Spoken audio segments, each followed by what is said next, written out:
Hey there, I'm the Anycubic guy, and this is a monster bed slinger. I expected to hate it, I wanted to hate it. Instead, it ended up being a ridiculously fun machine that helped me remember why I like 3D printing in the first place.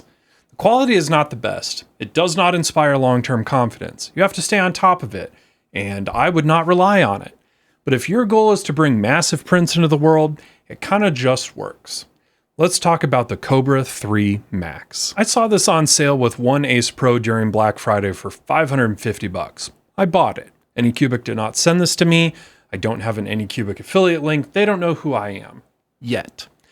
Usually, I want to review machines as business tools, but this is not that. I've been running it through its paces with over 700 hours of print time using both a 0.4 and 0.8 millimeter nozzles and have thousands of filament swaps. This behemoth is trying to be the budget, large format alternative to bamboo-sized, color-capable machines while still living in the Creality and Elegoo price world. It also competes with the Neptune 4 Max class of big clipper printers, but it ships with lockdown firmware and an Orca-based slicer. The trade is easier onboarding and fewer knobs versus full control and deeper tuning. The Kobra 3 Max has a build volume of 420 by 420 by 500 millimeters. It is direct drive, dual Z screws, has quick release nozzles, and a huge PEI spring steel bed. Anycubic lists 300 millimeters per second as the recommended print speed, 600 millimeters per second max speed, and 10,000 millimeters per second squared acceleration. You'll never be printing at those speeds, but print the included speed bench and watch out. This machine is very capable of throwing its weight around with the dual Y-axis motors. Max nozzle temperature is 300 degrees Celsius and the bed is 90 degrees Celsius. Auto leveling, resonance compensation, flow calibration, skip object, power loss recovery, and filament runout detection are all on board. The Ace Pro adds either 4 or 8 colors depending on if you have 1 or 2 units, along with filament drying up to 55 degrees Celsius. TPU is not supported in the Ace Pro. Before we talk about unboxing and assembly, something I didn't expect from Anycubic was the after-sale email. I got an email with links to various Kobra 3 Max tutorials, including an unboxing. I was fully prepared for what I needed to do when it eventually arrived.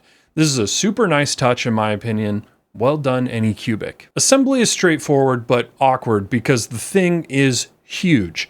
You can do it alone, but yeah, it's awkward. This is not just a printer, this is a space commitment. The printer itself is something like 700 millimeters cubed, and you need extra clearance for the bed to travel and for the Ace to sit off to the side. Adjusting the eccentric nuts under the build plate is cumbersome, and the nuts on the Z and X axis feel like they want constant attention.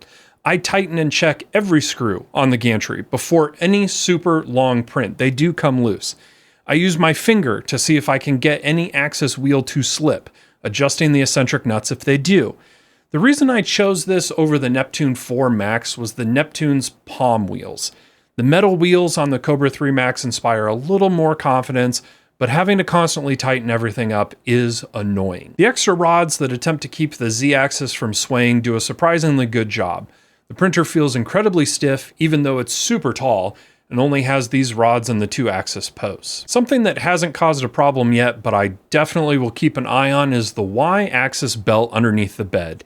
There are little black rubber shavings all over the housing underneath this belt. The tool head cable and PTFE tubes are a pain to manage. You'll see I found a cable chain to run them through.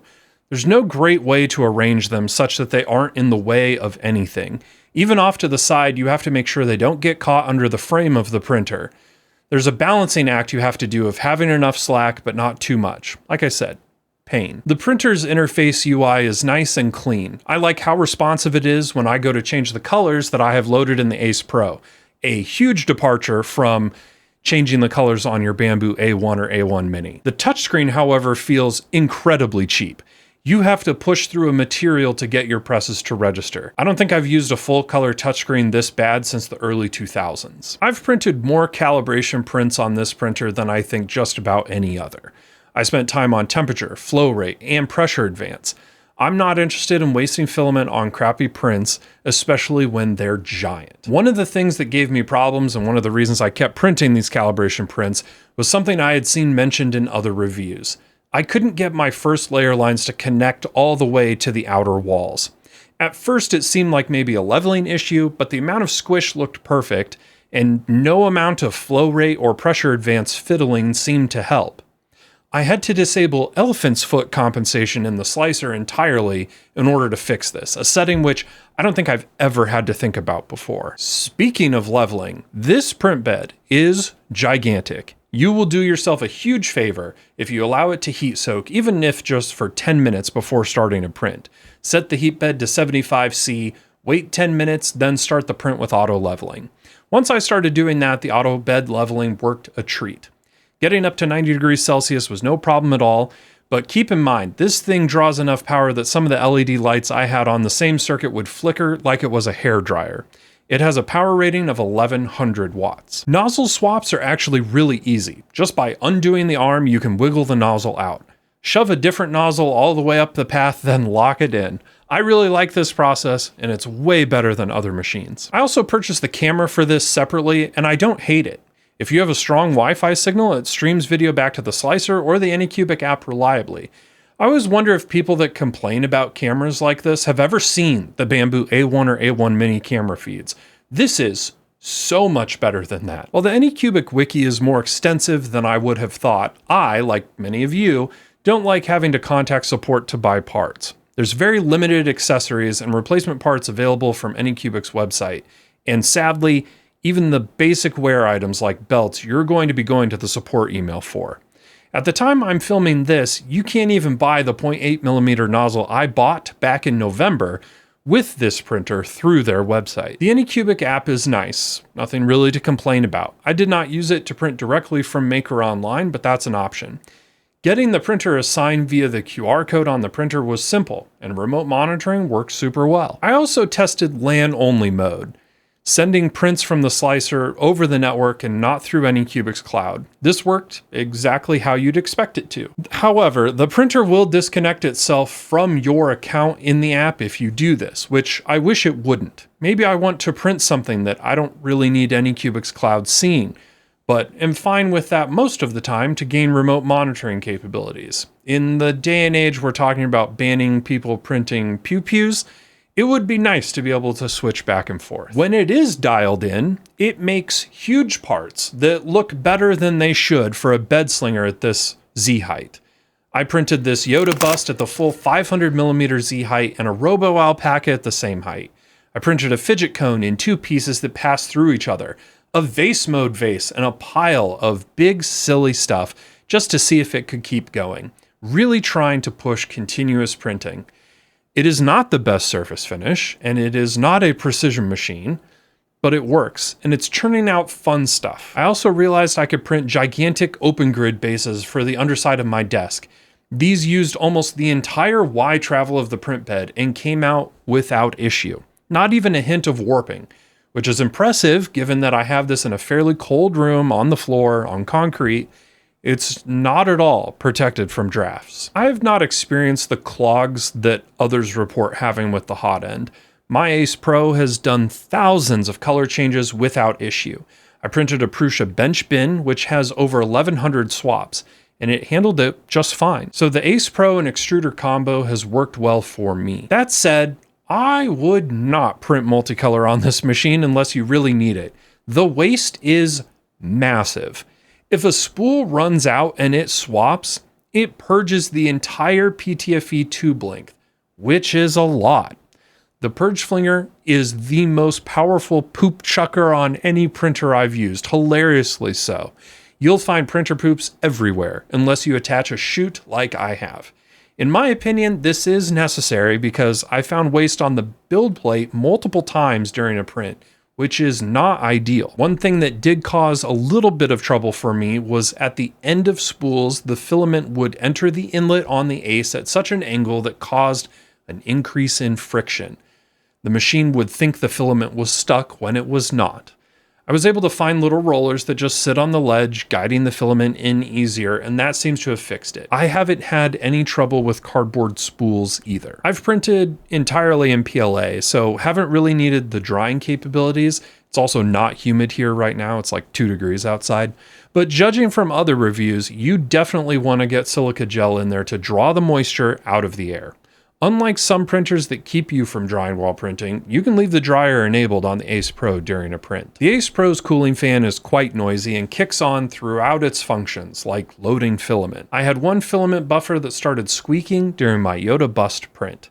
I opened up the buffer panel on the back, lubed each individual buffer shaft, and it hasn't been an issue since.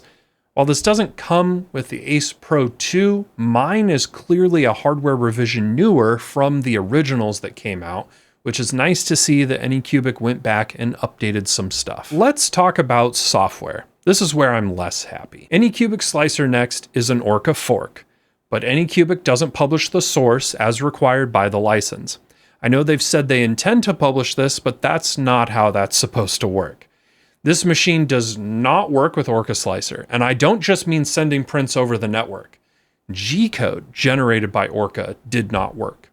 I spent hours and hours trying to figure out why G-code generated by Orca Slicer would not work when saved to a USB stick and plugged into the machine. Anycubic is doing something strange inside the slicer and selectively outputting G-code metadata that this printer somehow understands. There's a pull request on the Orca GitHub about this if you're interested, but long story short, Anycubic is doing something strange and they really shouldn't be. Anycubic Slicer Next is also based off an older version of Orca and doesn't have the latest and greatest features like the new flow rate calibration method. I just don't understand why these companies feel it's necessary to keep making these forks, but I just watched another reviewer praise it. So maybe I'm the one in the wrong, or maybe they like getting free machines from Anycubic.